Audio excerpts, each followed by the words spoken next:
Survei terbaru Pilkada Jakarta kali ini dikeluarkan oleh Litbang Kompas, saudara, di mana survei ini dilakukan pada tanggal 20 sampai dengan 25 Oktober 2024. Bagaimana hasilnya? Kita bahas bersama. Hasil survei yang dilakukan oleh Litbang Kompas menunjukkan untuk pasangan calon di Pilkada Jakarta nomor urut 3, Pramono Rano, unggul dengan perolehan 38,3%. Kemudian disusul di urutan kedua adalah Ridwan Kamil Suswono dengan perolehan 34,6%. Dan di urutan ketiga adalah Darmakun dengan raihan 3,3%. Sementara 23,8% responden sisanya mengaku masih belum tahu atau tidak menjawab pada survei kali ini kepada siapa pilihannya akan dijatuhkan pada Pilkada Jakarta 2024. Kemudian untuk strong voter atau pemilih yang sudah yakin dengan pilihannya tidak akan mengubah dukungannya, ini terbanyak ada di pasangan calon nomor urut 3, Pramono Rano dengan angka 68,1%. Kemudian untuk kesulitan pemilih di RK Suswono sebesar 67,1% dan Darmakun sebesar 65,4%. Jadi memang mayoritas pemilih yang sudah menjatuhkan pilihannya ke masing-masing paslon mostly dominan sudah yakin dengan pilihannya dan tidak akan mengubah dukungannya. Kalau saya rangkum, kalau melihat dari rentang usia, memang kalau di rata-rata usia 36 tahun ke atas itu lebih cenderung menjatuhkan pilihannya kepada pasangan calon nomor urut 3, Pramono Rano. Sementara yang di bawah 36 tahun, 17 sampai dengan 36 tahun itu menjatuhkan pilihannya kepada pasangan Ridwan Kamil Suswono. Bukan suatu hal yang mengejutkan karena memang untuk cagup nomor urut 1 Ridwan Kamil berselancar di media sosialnya sudah cukup lama dan media sosial adalah tools yang cukup dekat dengan kalangan usia 17 sampai dengan 36 tahun. Temuan lainnya oleh Litbang Kompas di survei kali ini menunjukkan bahwa bagaimana sebaran suara para pemilih Anies dan juga Ahok di Pilkada Jakarta 2017 ternyata tidak terkonsentrasi ke satu paslon saja.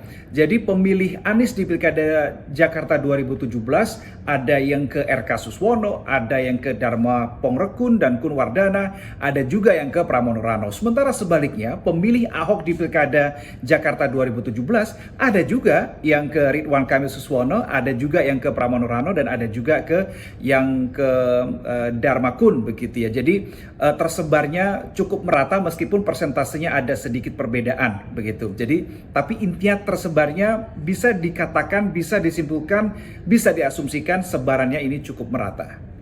Temuan Litbang Kompas lainnya yang menurut saya cukup unik dan menarik untuk kita bahas di sini, untuk kita sampaikan di sini adalah terkait dengan bagaimana soliditas konstituen parpol pengusung pasangan calon. Kita tahu bahwa pasangan calon RK Suswono diusung 14 partai koalisi yang cukup besar di Pilkada Jakarta. Tetapi kalau masalah soliditas atau kemana arah suara konstituen parpol pengusungnya, ini yang menjadi perhatian. Salah satunya adalah konstituen PKS yang ternyata bisa dikategorikan belum cukup solid untuk mendukung pasangan RK Suswono, mengingat Suswono adalah kader PKS itu sendiri.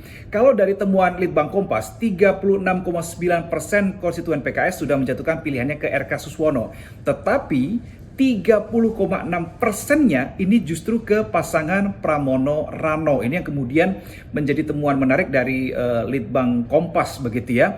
Apa sebabnya kenapa kok bisa konstituen PKS ini ada yang masih cukup terbilang sedikit begitu ya, 36,9% yang mendukung pasangan RK Suswono. Yang pertama bahwa dalam survei kali ini 40% responden mengaku kecewa karena Anies Rashid Baswedan tidak maju di Pilkada Jakarta 2024. Dari 40% itu saudara, seperempatnya adalah konstituen PKS. Jadi ada latar belakang hal tersebut.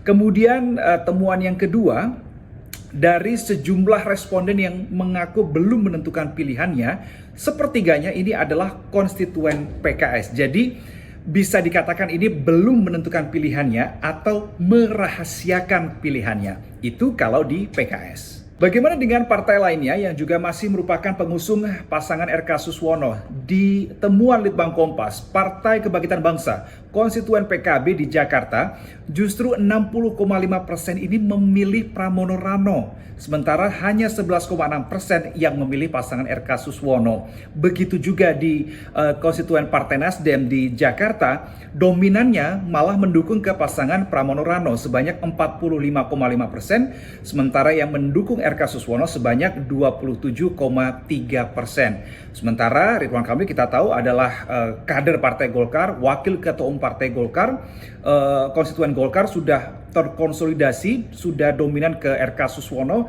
di atas 40% kesolidannya, begitu pula dengan Partai Gerindra. Bagaimana dengan kesolidan partai pengusung Pramono Rano di Pilkada Jakarta yang kita tahu diusung oleh PDI Perjuangan? Kalau melihat angkanya, temuan dari Litbang Kompas ini sebesar 66,4% konstituen PDI Perjuangan sudah memilih Pramono Rano, sementara yang memilih RK Suswono sebesar 13,6%. Jadi gapnya cukup banyak di sini. Dengan angka-angka yang tadi sudah saya sebutkan, saudara, dengan raihan elektabilitasnya Pramono Rano memang unggul 38,3%, tapi kalau melihat margin of error-nya di angka 3,46% dan juga dikaitkan dengan selisih elektabilitas Pramono Rano dan RK Suswono, bisa dikatakan Pilkada Jakarta ini masih ketat begitu ya untuk raihan elektabilitasnya. Hanya hitungan hari, tidak sampai 1 bulan menuju tanggal 27 November 2024. Pertanyaannya adalah, mungkinkah dari ketiga pasangan calon ini ada yang bisa mendapatkan elektabilitas atau suaranya nanti 50% plus 1, karena Jakarta punya kekhususan, punya kewajiban seperti itu. Atau kalau tidak ada yang bisa meraih di atas 50%, maka Pilkada Jakarta tahun ini kembali akan berlangsung 2 putaran, sama seperti tahun 2017. Bagaimana menurut Anda, saudara? Berlangsung 1 putaran atau 2 putaran?